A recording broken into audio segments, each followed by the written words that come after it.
Hello and welcome to Hot Indonesia, the best place to be, in my opinion. I'm Dalton Tanonaka in Jakarta. Here is this week's H-I Hotlist. Work worries. Will everyone get their jobs back when business reopens? Early example, how Germany has opened up and is adjusting to the new normal. We chat with Indonesian artist Denisa Ayana from Berlin.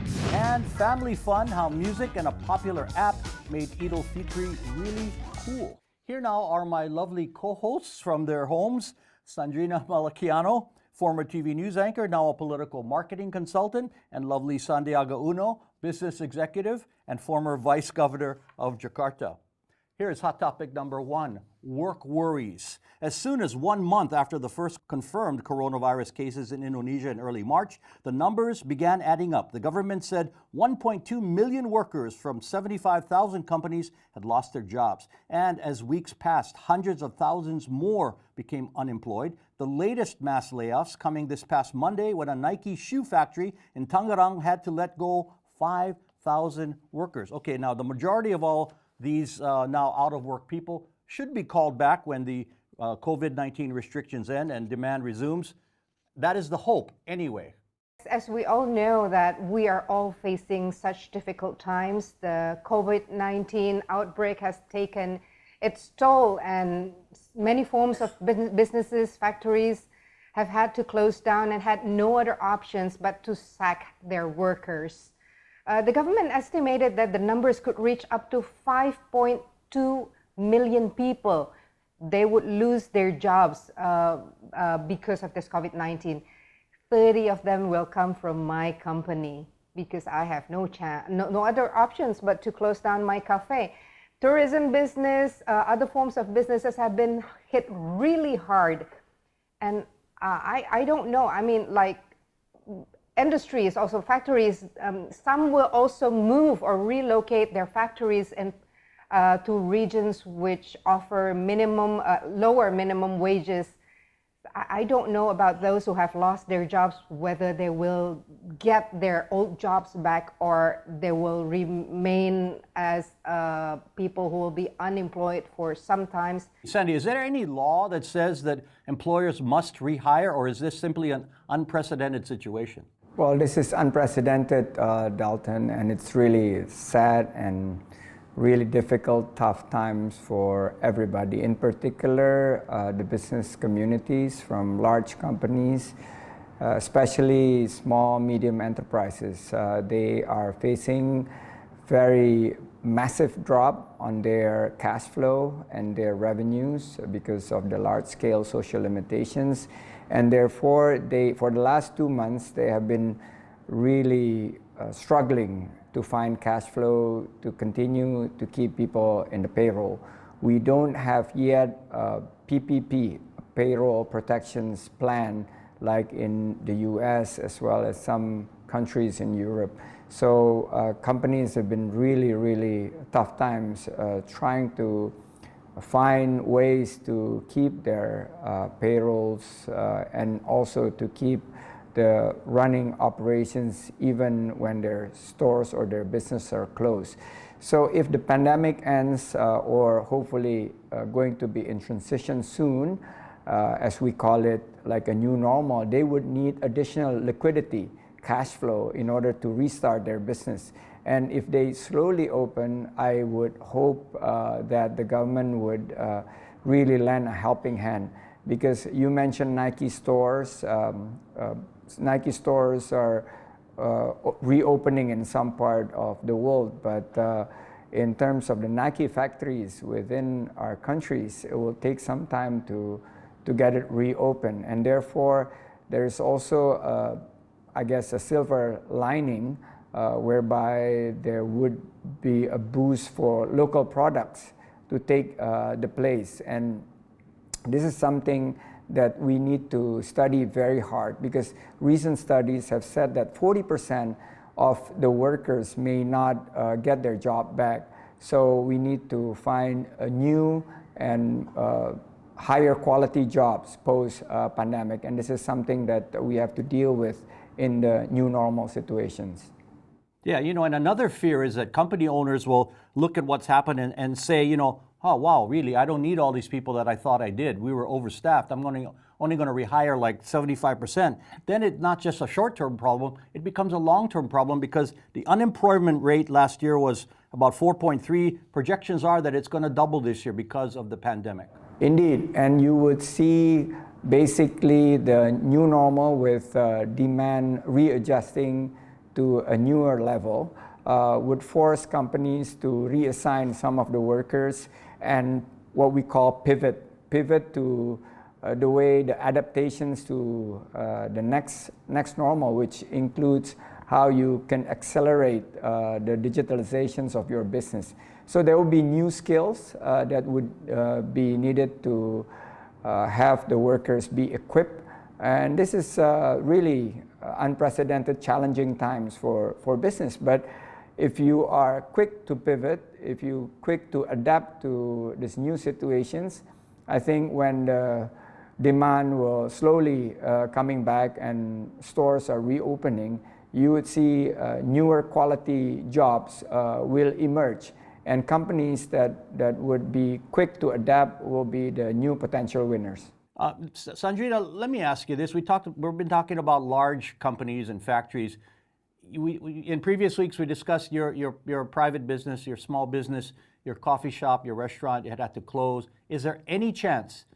Do you see any chance that you can reopen after the threat is over? Well, for us personally, the situation is quite complex, Dalton, because this is happening exactly at the same time when our lease for the building expires. So we have to extend the rent, and with no money coming in and with no assurance of what's going to happen until the end of the year, it's a huge gamble. That's why for us, we have decided that we will not reopen, at least not for the time being. Sure, and I think you're saying that if you weren't in the middle of a lease situation, it's possible you could have reopened, if you're in the middle of a lease. So, yeah, I understand you're in a unique situation. Okay, Hot Indo will continue shortly with early example. Germany is one country that's unlocking its doors. We chat with performing artist Denisa Ayana in Berlin.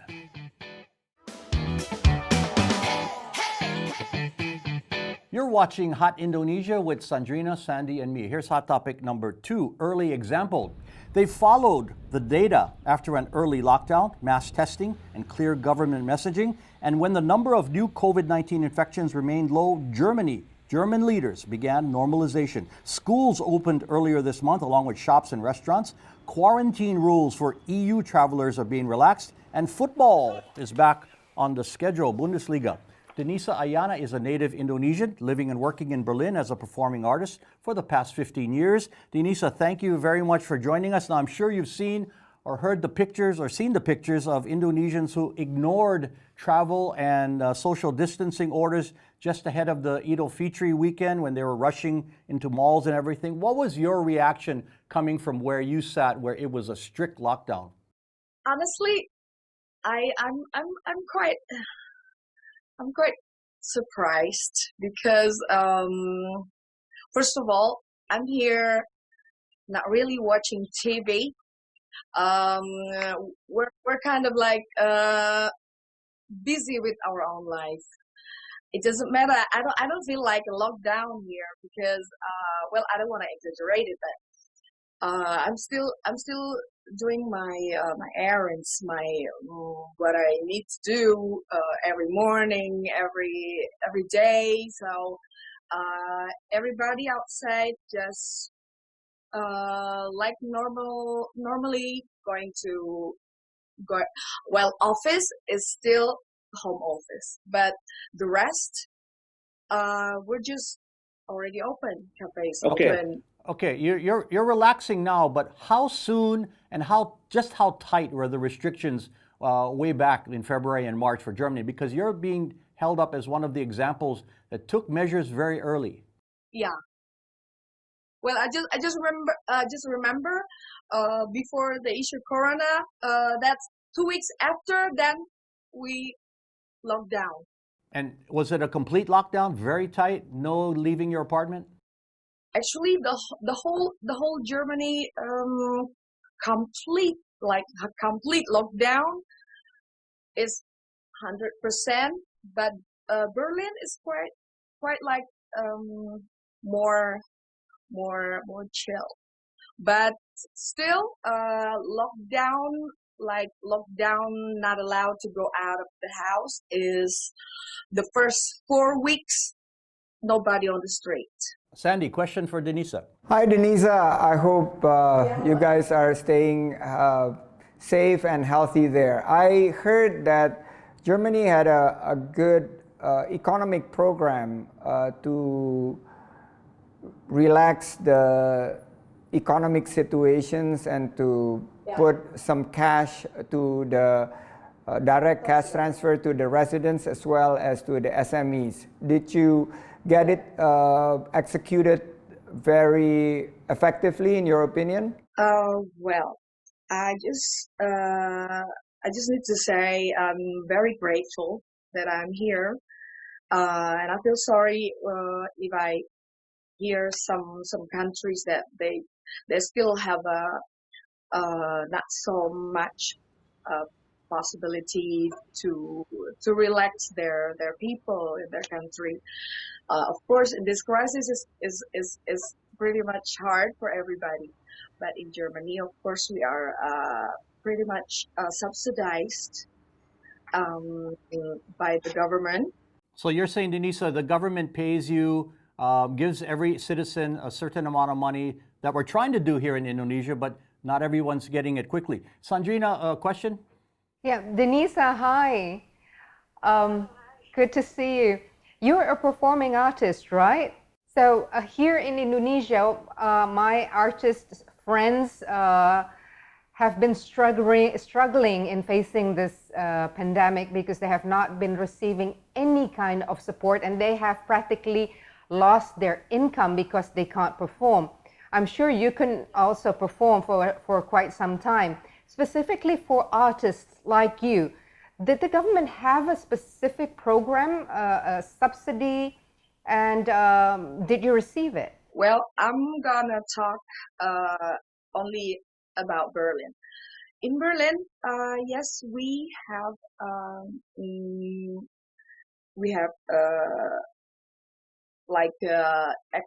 we call it express government help for special for solo freelance. So we call it solo freelancer, like me, especially artists. Yes, they help us. Like everyone who earn their money only from freelance, from Performing. one department. Yes, they every freelancer have basis for 5,000 euro, but that's for this year. 5,000 euros annually or each month? One time. Okay, a one-time payment. Now, guys, you really should hear Denisa when she comes home and performs in some clubs. She performed in my Mr. Moonlight show, by the way. Really? She performs in five-star hotels and black tie events. Denisa, how soon do you expect to get back singing? One of my agents, he was like happily contacting me and then telling me that Hilton Berlin eventually will be ready to have me again in July. Denisa Ayana, performing artist, thank you very much for joining us with your time from Berlin. Okay, more Hot Indo is ahead. When we first met, I will never forget. Family fun, how this viral video made everyone smile. Bound together, then and forever. You're watching Hot Indonesia from Jakarta. Here's hot topic number 3, family fun. And let's take a look together at this viral video. When we first met, I will never forget. 'Cause even though I didn't know you yet, we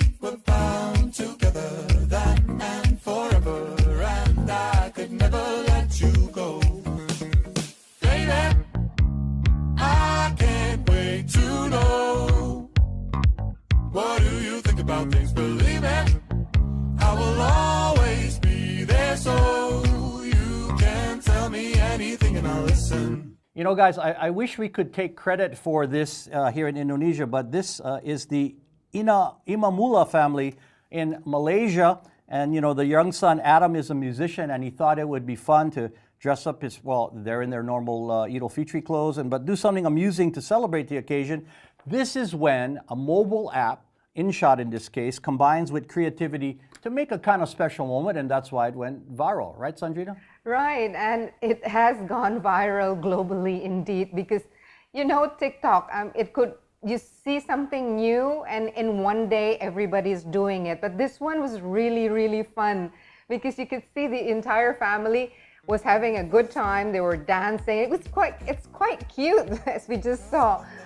Funny, entertaining, and it's a good way to spend the Ramadan festive, the Idul Fitri festive atmosphere with your loved ones, as you cannot go anywhere and your social interactions are still limited.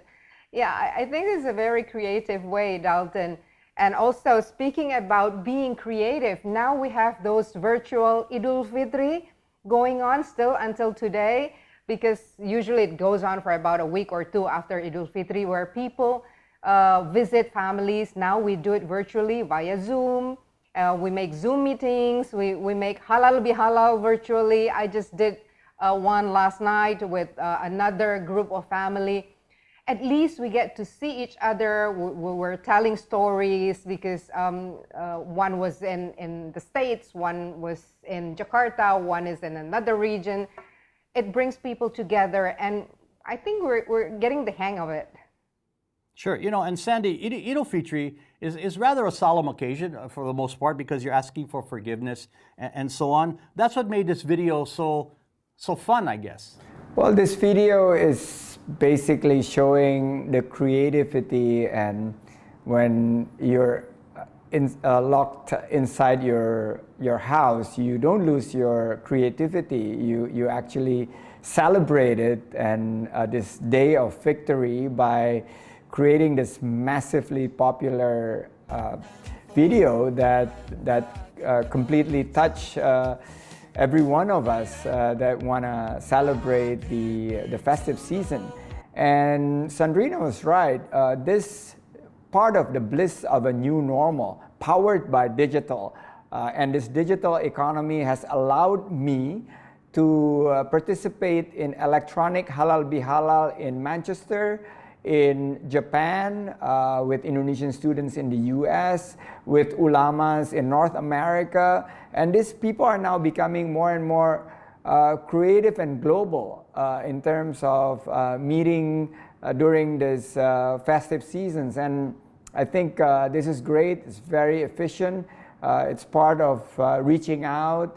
And I would see more and more of this type of meetings going forward, which is going to not really replacing, but adding, complementing already a very rich traditions that this festive seasons will bring a very, very good celebration. The only problem is the food, because we are always part of going to houses, going to open houses of friends and families, or the food.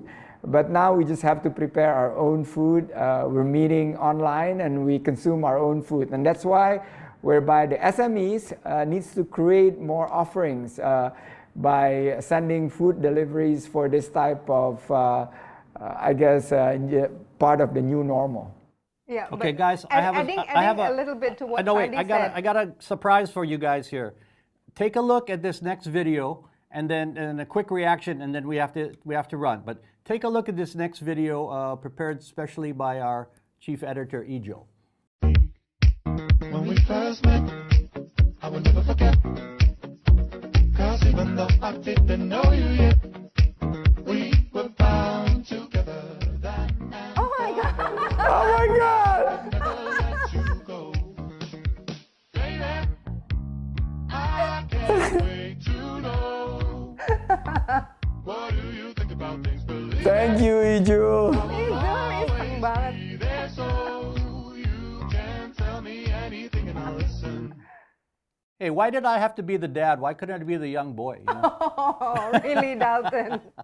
Thank you, Anyway, Ijo. guys. Thank you for being so thanks to kind. Ijo for Thank putting that you. together. Thanks to the Imanula family for providing some amusement during this Idul Fitri week celebration. Okay, guys, it is feedback time now, and we like to hear from you wherever you are watching us in the world on whatever mobile or digital device. Irwan commented on the YouTube page of our partner TV1. Social distancing, wear masks, and take care of each other to avoid the spread of the virus. Well, that is the formula. You are right, Irwan. And this email came from, I guess this is not the real name, Dolphin Bun in Jakarta. Corona is impacting dating. What should people do to improve their love life during this lockdown? You know, very important and biological question.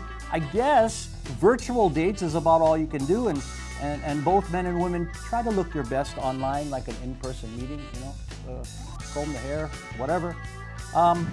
Here's how to contact us with your feedback. Email at hotindo@theindonesiachannel.com or comment through our Hot Indonesia, Indonesia channel, or TV1, Twitter, Facebook, Instagram, and YouTube pages. Final words, Sandrina. Yeah, to conclude, I would like to add to what Sandy said just earlier, that we're missing the food every time we go and visit our family members. We tend to eat a lot, so let's look at the bright side, that there is one thing we could avoid this Idul Fitri is gaining that few kilograms we usually gain at the end of Ramadan after losing a lot during the fasting month. And this outbreak has separated a lot of people from their loved ones. So while we still have to cope with such situation, I have some tips that I got from a recent daily. First, take advantage of technology as we have been doing, and put quality back into quality time, and be creative. Like, for example, go on online museum tours together, read the same books, and then discuss about the books, and make future plans for when things get back to a good situation. So it's something to look forward to. All right. Final words, Sandy. As we are getting ready to some kind of relaxations and reopening of the economy, I would like to appeal to SMEs and government to work together. First, cash is king. In order to open your business, you need new facilities because some of these SMEs have run out of their savings. So think of how we could provide some working capital financing for this SME. Second, adapt to new normal. Face mask, cleaning your hands, washing your hands, maintaining distance, lower type of engagements and social interactions. And then third is survive through ecosystems. We are in this together, and make sure that we are actually going to hand in hand, make sure that the economy is back up running post the pandemic. Okay, and my final words. Misunderstandings can grow from simple things. A mistaken impression, a wrong interpretation of a text, a careless word. Solving the problem, to me, is equally simple. Communicate directly, talk it out. You'll never know for sure if you don't clear things up. Don't let the conflict sit. Do something to make it right. And that is Hot Indonesia for this week. For Sandrina Malakiano and Santiago Uno, I'm Dalton Tanonaka. Thank you for watching, and please join us again next time.